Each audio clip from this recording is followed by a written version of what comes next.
કાર્યક્રમો આ ગામમાં આ તાલુકામાં બાળકોને ઇનામ વિતરણના હોય, પુસ્તક વિતરણના હોય, પણ સર્વ જ્ઞાતિ, કોઈ જ્ઞાતિ નહીં, કોઈ જાતિ નહીં, કોઈ ધર્મ નહીં, તમામ વર્ગના તમામ ધોરણમાં ભણતા બાળકોને પુસ્તકો આપવાનું જો હું માનું છું કે આ ચલાલામાં કાર્ય કરતું હોય તો માત્ર આ એક ટ્રસ્ટ કરી રહ્યું છે બાપાએ. એટલે આપનો પણ અમે આભાર માનીએ છીએ દાતા તરીકે હર હંમેશ તમે આ ટ્રસ્ટને ઉપયોગી થાય છો.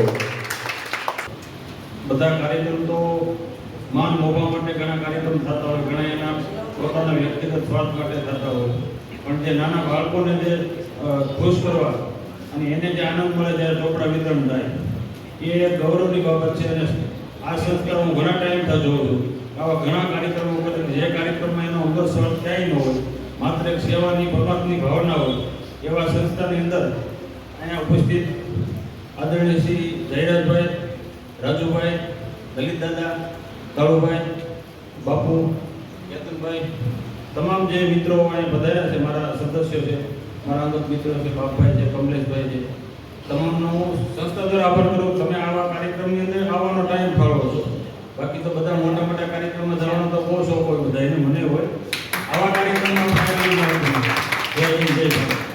સાંસ્કૃતિક કાર્યક્રમો પડો એટલે પ્રજાસત્તાક દિન જે ઉત્સવ દેશની આઝાદીનો એ ઉજવવાનો છે, એની પૂર્વ સંધ્યાએ આવો સરસ કાર્યક્રમ થયો છે એ આપણે બધા માટે ખૂબ ગૌરવની વાત કહેવાય. બધા બાળકો એકવાર જોરદાર તાલીથી આ કાર્યક્રમની અંદર જોડાશે. ત્યારે આ હેતુ લલિત કાકાએ કીધું એમ વિદ્યાર્થીઓ છે એ પ્રોત્સાહિત થાય, બધા વિદ્યાર્થીઓ આની અંદર લાભ લે. તમામ જ્ઞાતિ, દરેક જ્ઞાતિ તો કરતી હોય પણ સર્વ જ્ઞાતિનો કાર્યક્રમ એક આ ટ્રસ્ટ સિવાય કોઈ કરતા નહીં હોય. ત્યારે આ ટ્રસ્ટમાં સતત જોડાયેલા જયરાજભાઈ આપણી વચ્ચે ઉપસ્થિત છે, તો એમને વિનંતી કરીશ કે તેઓ છે એ આજે વિદ્યાર્થીઓને પ્રોત્સાહિત થાય એવું ઉદ્બોધન રજૂ કરશે. જયરાજ ગઢપુ. આ ટ્રસ્ટ સાથે હું છેલ્લા આમ તો 7-8-10 વર્ષથી જોડાયેલો છું અને હું તો આ ટ્રસ્ટનો આભારી છું કે મને આવી બધી સેવાકીય પ્રવૃત્તિમાં એ લોકો સહભાગી થવાનો અવસર આપે છે. અને ખાસ તો રાજુભાઈ જાની અને લલિત દાદાનો હું આ તકે ખૂબ ખૂબ આભાર વ્યક્ત કરીશ કે આવા સેવાકીય કાર્યમાં મને જોડે છે એમની સાથે. આ ટ્રસ્ટ જે સેવાકીય કાર્ય કરે છે એને આપણે તાલીઓથી તો વધાવશું જ, પણ એમની જે સેવાકીય કાર્ય છે એને એમાં આપણે પણ ફૂલની પાકડી રૂપે સહભાગી થઈએ એવું હું બધા પાસેથી આગ્રહ રાખીશ. અને આ તકે મને બોલવાનો અવસર આપ્યો રાજુભાઈએ, એ બદલ એમનો ખૂબ ખૂબ આભાર. અને આ ટ્રસ્ટમાં જ્યારે પણ જે પણ જરૂર પડે હું મારા તન મન ધનથી જોડાયેલો છું અને જોડાયેલો રહીશ. ખૂબ ખૂબ આભાર.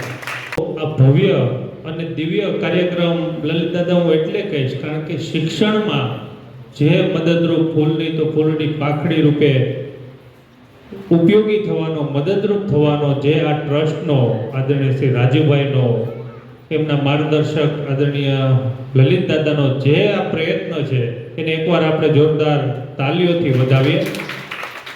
કારણ કે અમે એના સાક્ષી છીએ કે બાળકોને પુસ્તકો મળી રહી, ચોપડાઓ મળી રહી, બોલપેન મળી રહી, એના માટે માત્ર ચલાલા નહીં પણ આપણા આજુબાજુના પંથકના તમામ ગામડાઓમાં, સરકારી શાળામાં, તમામ જગ્યાએ જઈ, સ્કૂલમાં જઈને આવા અનેક કાર્યક્રમો કરવાનો જો યશ જાતો હોય ને તો આ ટીમને અને આ ટ્રસ્ટને જાય છે. એટલે એમને મારા ખૂબ ખૂબ અભિનંદન અને વંદન છે. કારણ કે આ ટ્રસ્ટ બાળકો માટે, બાળકો પુસ્તકોથી, ચોપડાઓથી વંચિત ન રહે, આપણે એમને કેમ મદદરૂપ થઈ શકીએ એના માટે સુરતના દાતા હોય, ચલાલાના દાતા હોય, કીર્તિભાઈ જેવા આપણા ગોપાલ આ ચોપડા વિતરણ કાર્યક્રમ રાખ્યો છે.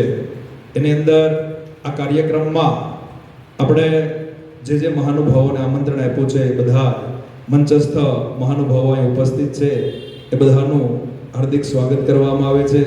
કેમ કે કોઈ પણ કાર્ય સફળ બનાવવું હોય નરેશભાઈ ભટ્ટભાઈ, તો એના સફળ બનાવવા માટે આપણે ટીમ જોઈ, અને ટીમમાં લગભગ ચલાળાના કોઈ પણ મહાનુભાવ એવા નથી કે અમારા આમંત્રણને માન આપ્યું હોય અને આવ્યા ન હોય. આવ્યા તો ખરા પણ તન મન ધનથી, ખાલી આવવાની વાત નથી. જે મહાનુભાવો આ સંસ્થાએ જોડાયેલા છે ને એ પોતાનું સ્વૈચ્છિક રીતે તન મન ધનથી બધા જ મહાનુભાવો આ સંસ્થા સાથે જોડાયેલા છે એટલે આપણે આવી સારી એવી કાર્યક્રમ બધા ગોઠવી શકીએ છીએ. એ તકે આ બધા જ મહાનુભાવોને પણ અત્રે આપણે પત્રકાર મિત્રો આદરણીય પ્રતાપભાઈ, બિપિનભાઈ, ભાઈ શ્રી પંડ્યા સાહેબ તેમજ આદરણીય બાપુ તેમજ આ કાર્યક્રમમાં ઉપસ્થિત મોટી સંખ્યામાં વાલીઓ, માતાઓ, બહેનો અને વાલા વિદ્યાર્થી મિત્રો અને આ ગામની આ દાન મહારાજની તપોભૂમિ છે. આ ગામની તાસીર એવી છે કે અહીંયા હમણાં રાજુભાઈએ વાત કરી, જીતુ દાદાએ વાત કરી કે અહીંયા જે આપણે કાર્ય કરીએ ને ટીમ થઈને કરીએ છીએ.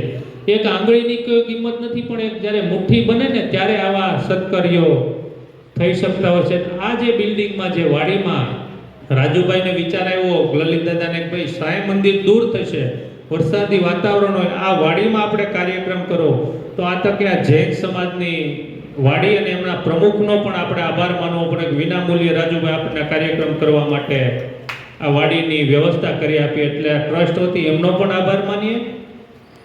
સાથે સાથે આંગળી ચીંધાનું પણ પુણ્ય હોય છે, કારણ કે શ્રી મોગલમાં માનવ સેવા ટ્રસ્ટ દ્વારા હમણાં જ માં મોગલના મંદિર અને કેમ્પસનું પણ ભવ્યથી ભવ્ય ખાતમુહૂર્ત જે કરવામાં આવ્યો. અહીંયા ઉપસ્થિત સૌ આગેવાનો, વાલીઓ, વડીલો જે ઉપસ્થિત છે, તો એવા કોઈ દાતાઓ આપણા ધ્યાનમાં હોય, બાર ગામના હોય, ચલાલાના હોય, કે એમની પોતાની લાગણી હોય કે મારે કોઈ સેવાનું કાર્ય કરવું છે.